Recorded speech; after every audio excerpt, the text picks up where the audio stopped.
The Great Steppe, millenniums of events, hundreds of nomadic tribes and people. They lived, worked, made discoveries, conquered large tracts of lands, and left us some mysteries. To learn more about it, watch the project called Enigma of the Great Steppe.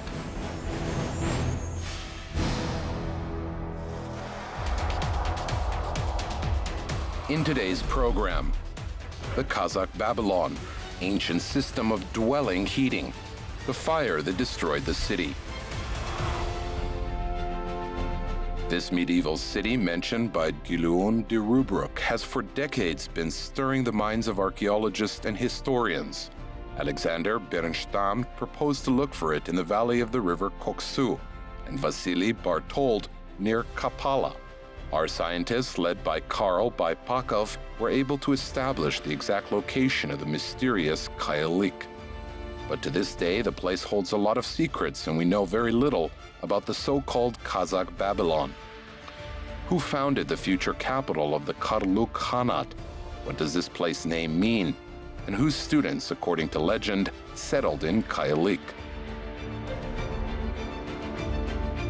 In Sarkhan district of the Almaty region on the bank of the river Ashi Bulak, there is a village that until 1993 was called Antonovka. Its citizens took part in the Cherkasy defense, one of the most tragic episodes of the civil war in Kazakhstan. Other than that, it is a picturesque place surrounded by Chernozem fields and snow-capped peaks rising nearby. This rich and fertile region is a part of the northeastern Jitisu. Its correct name is the valley of the river Lepsi, because this is one of the biggest rivers of Simireche 40 kilometers from the city, which flows into Lake Balkhash. Simireche is one of the oldest centers of Central Asian civilizations. Favorable climatic conditions and developed trade hubs made it a kind of medieval hub. Travelers stopped here to rest and merchants to sell goods. However, Flemish Franciscan monk and traveler Joly de Rubruck had a different mission. Being the ambassador of the French King Louis IX in May 1253, he went to the Mongolian Khan, Mongke, to get his support in the new Crusades. His path ran through the northeastern part of the Simireche.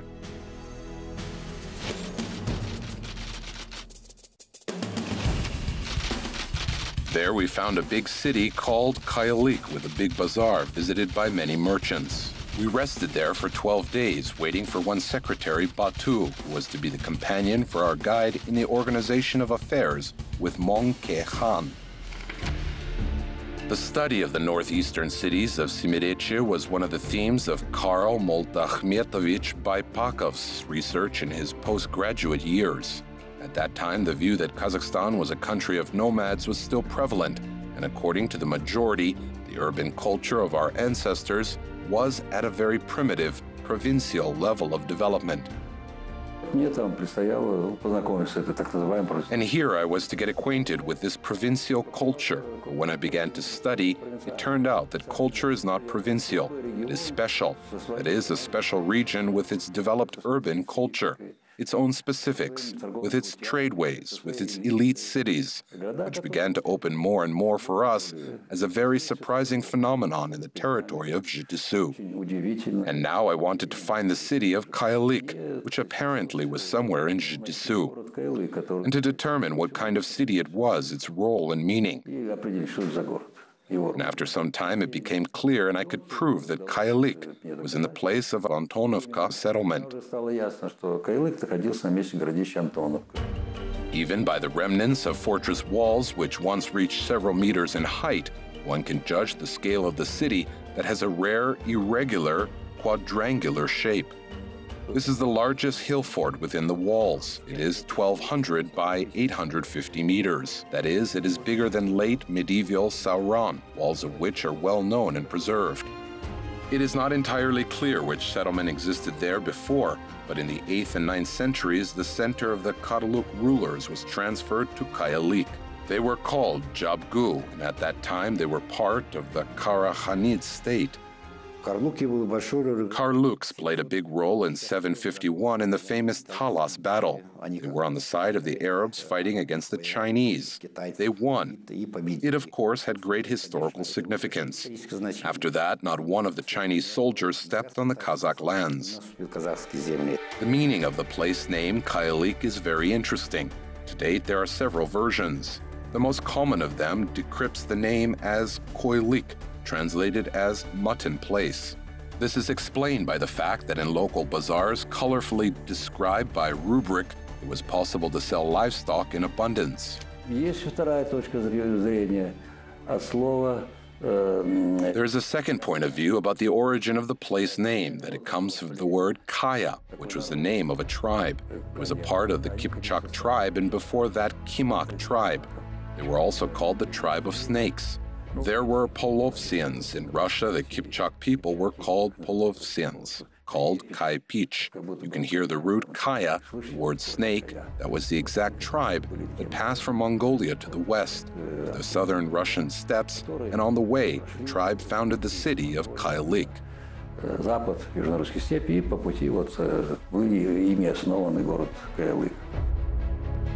And finally, according to the third version, the place name originated from the word Kia, which in translation means a mountain or hill. Given the geographical location of Kayalik, this explanation is also logical. Based on the records of Giluun de Rubruk, it was possible to confirm that the ancient settlement near the village of Antonovka is the very capital of the Karluk. Unfortunately, there are not many other written sources that mention this settlement. There are indirect late testimonies about Kayalik. These are the sacred genealogies found in Tashkent, Fergana, and other regions. In the south of Kazakhstan and Turkestan, the manuscripts of the 18th to 19th centuries also have several testimonies about the city. According to these manuscripts, followers and students of the Sufi poet Hoja Ahmed Yasawi lived in Kayalik. And we, as archaeologists, see two mausoleums and a Khan Kwak building designed specifically for gatherings of a Sufi brotherhood in the center of Kayalik. Apparently, this Sufi, the student of Hoja Ahmed Yasawi, formed this Khan Ka here. This most likely happened in the second half of the 1200s, and at a time when Kayalik had already become part of the Great Mongol Empire, and afterwards the Chagatai state, and underwent its rise along with the flowering of the Great Silk Road. Why is this city a medieval standard of tolerance? Who considers 13 a lucky number? And what elements of extra comfort were found in local facilities? The first steps to studying Kayalik began with an interesting excavation. It was a structure with a large bypass corridor, a central room, and a place for prayers covered with wooden roofing. The scientists compared the find with the description of Giluun de Rubruk and came to an astonishing conclusion. All the evidence, including planning and building materials and bypass corridors, many other designs say that it was made by Buddhists. So there was no doubt that Rubruk visited the Buddhist temple. He was not yet familiar with Buddhism, but described everything in details.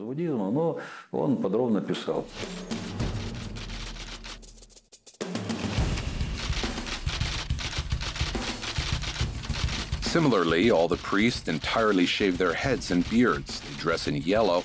After they shave their head, they have to keep chastity and live in one community with 100 or 200 people. Wherever they go, they always carry some kind of rope with 100 or 200 nucleoli, as we carry beads. Another important discovery was the study of the Maninchian temple. Maninchiism originated in the 3rd century in the Sassanid state in the territory of modern Iraq. There was an entrance from the east, so the altar was in the west. Plans that we have from the excavations of German researchers in the late 19th, early 20th century in eastern Turkestan show that there were 4 rooms placed in one row in that orientation. and there were 4 temples, namely Maninchian. So far, we have found one Maninchian temple with exactly the same layout and orientation. That is, they were simple, there was nothing superfluous. A lattice with beautiful vegetative ornamentation was found in that construction. That only proved archaeologists' assumptions. After all, it is known that the Maninchians are very respectful of plants because they believe that they contain particles of light. And even the image of the dragon in the Maninchian tradition is symbolically depicted in the form of a hanging bunch of grapes. A 13 tyrosine lamp was found there. By the way, in many religions, 13 is an unhappy number, but in Maninchiism it is considered as a lucky number. Archaeologists found the cathedral mosque after the Buddhist temple. It is a spacious building with an area of about 800 square meters. It is known that the roof of the mosque rested on the basis of the columns, large numbers of which were found on the floor. The large mosque could accommodate up to 1,000 or more people. Firstly, there is a section for the ruler, for the court. That is, the whole family and all the people around could pray in a special place, in the central place closest to the Qibla, the direction that should be faced when a Muslim prays. 2 mihrab, a semicircular niche in the wall of a mosque that indicates the Qibla. Secondly, the remains of the minibar, the place where the preacher preached his sermon, were found there.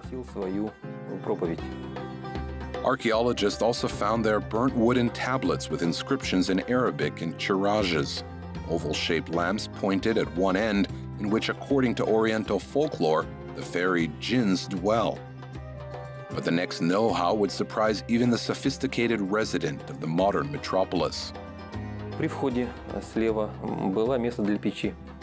At the entrance to the left, there was a place for the furnace and the system of kangs, heating system. 2 walls were heated northeast and northwest, so the 2 walls closest to the north were heated by kangs.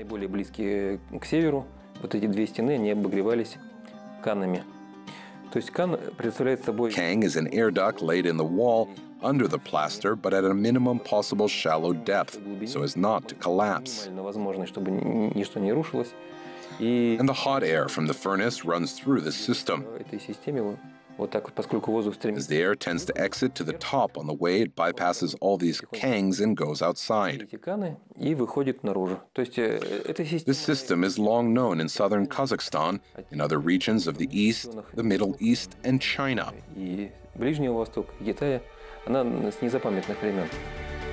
Thus, already in the Middle Ages, our ancestors were able to build dwellings with a heating system. At the same time, the moral and ethical qualities of the residents of Kayalik deserve no less praise than their practical skills. Representatives of different confessions peacefully coexisted here: Muslims, Christians, Buddhists, Manichaeans, Nestorians, and others.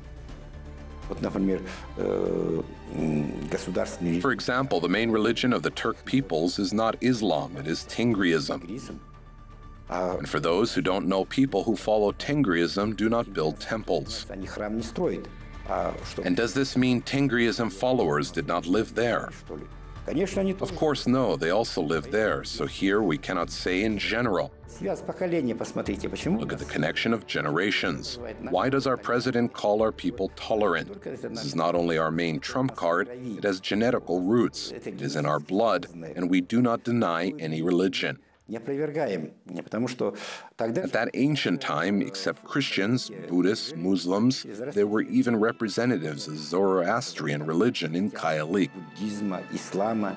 Representatives of different faiths and ethnic groups lived here in harmony, exactly like the people of Babylon.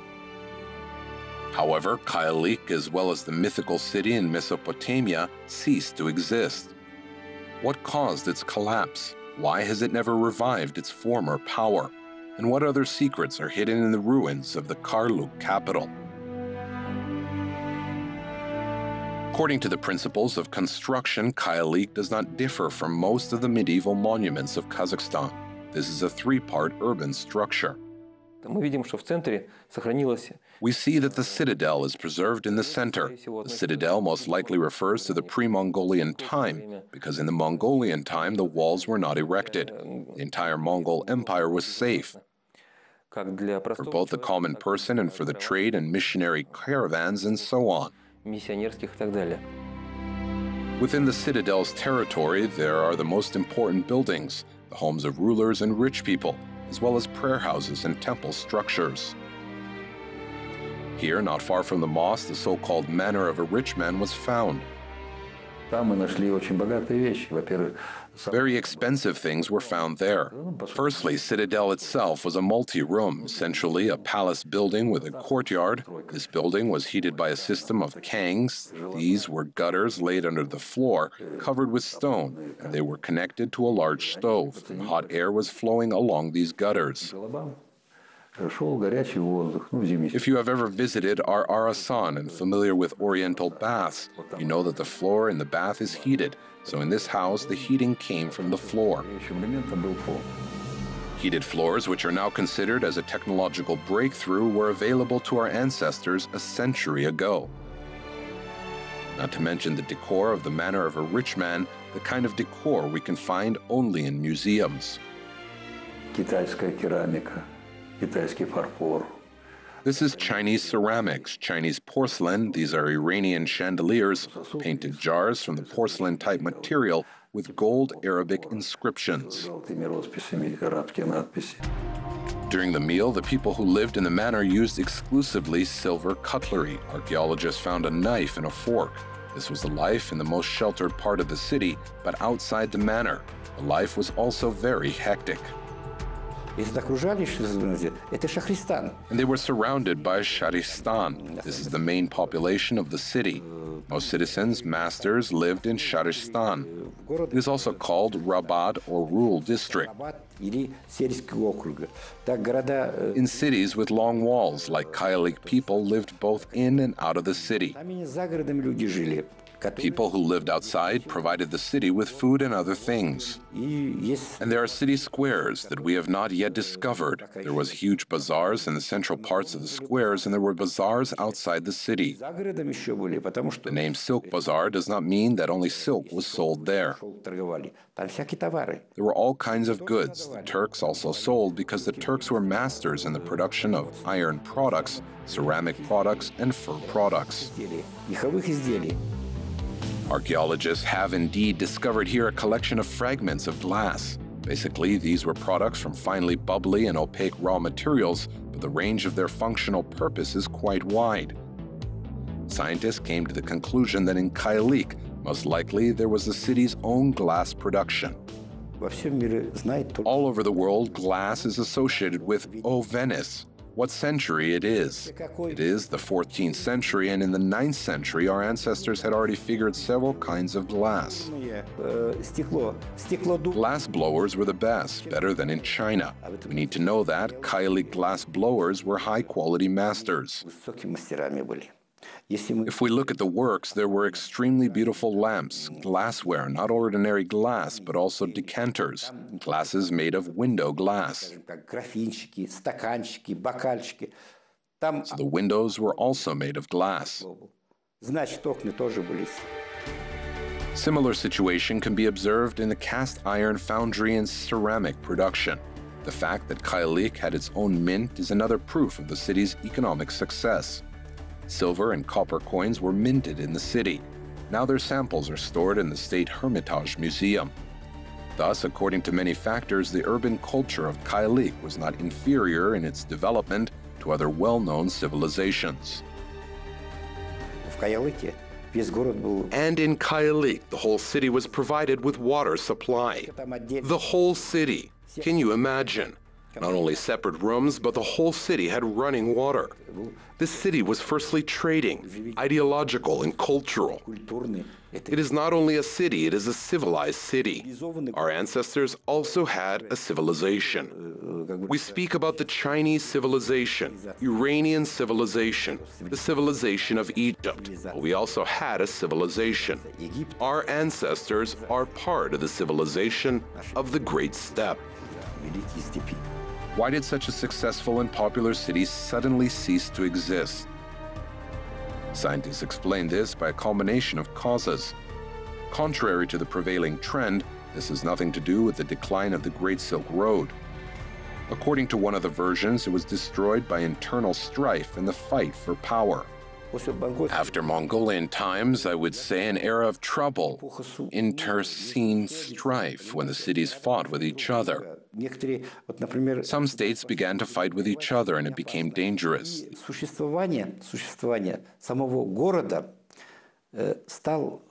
The existence of the city itself began to go into crisis, so many cities not only under the influence of the Mongols lost themselves, the relationships between each other, between states and trade, both economically and culturally, they began to slowly fade away.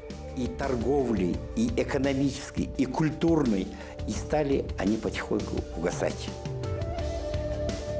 this situation, it is obvious that trade relations have also deteriorated. Narrow-profile craftsmen, glass blowers, steel makers, and others were left without work and were forced to develop new types of economy for themselves. For example, cattle breeding. However, Kyalik also puzzled scientists here. There are signs of fire everywhere in the city. Experts suggest that the arson was intentional. People left the city, collecting all valuable possessions. Different traders and missions went along the Great Silk Road. So on the other hand, ulcers and some other diseases from Europe could come along this path. It was the time when Europe had pestilence that extinguished thousands, tens of thousands of people. And possibly the center of this deadly disease began to develop in the city. Apparently, in the most radical way of fighting the disease is using urban fire. According to experts, favorable location of Kyalik in the end played a cruel joke with the city and did not allow to restore its former power. For comparison, the cities of Sirdarya were restored even after the Mongol invasion. They began to mint coins and accept trade caravans.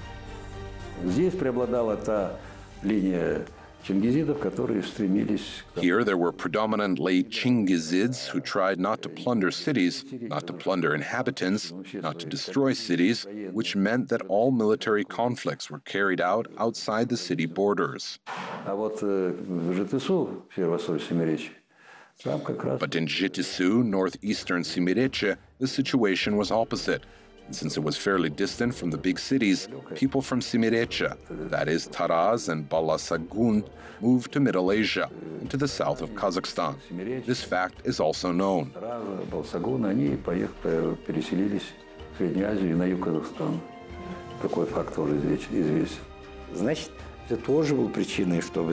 So it was also the reason that this city never revived during the Kazakh Khanats, even according to the information of the 18th century when the Silk Road was revived.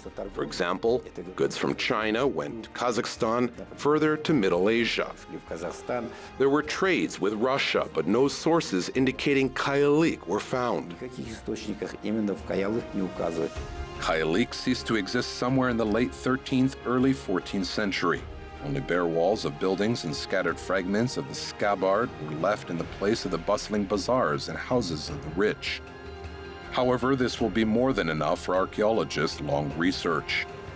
So the uniqueness of the Kyalik settlement is that about 40% of the site of fortification was inside the walls.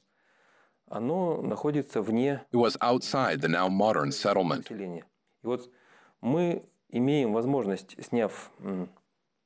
Now, by taking top plan, we have the opportunity to see what is where from the top, from the air. There is at least 4 meters of cultural layer. There were different periods: the era of Karluk Jabgu, the era of Great Mongolia, the era of the Chagatayids. It must be digged slowly. Archaeology is a science that is so routine. Everything moves very slowly, working with a shovel, a brush, and a scoop. You should understand that you cannot work with an excavator and a bulldozer here. Everything is done slowly. And during the time that we spent on studying Kyalik, Antonovka settlement, very little has been discovered. Well, maybe a 1,000th part. In 2014, UNESCO included Kailik in the list of World Heritage Sites. This means that the ancient capital of the Karluks, the city once so rich spiritually and materially, is of interest not only for the descendants of the great steppe, but for all of mankind.